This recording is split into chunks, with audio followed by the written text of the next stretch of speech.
Made in biryani, चीज बिर्याणी नाही, chicken cheese biryani बनवली आमच्या मॅडमने. या बिर्याणी खायला आज आमच्या मॅडमने बनवली आहे चिकन चीज बिर्याणी. तुम्ही बघू शकता चिकन चीज बिर्याणी एक नंबर सीन झाला आहे.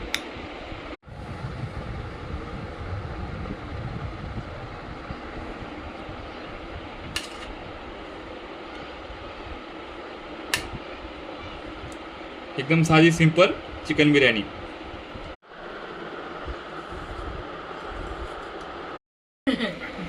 अप्रतिम अप्रतिम एक नंबर मजा. हा हा सुपर.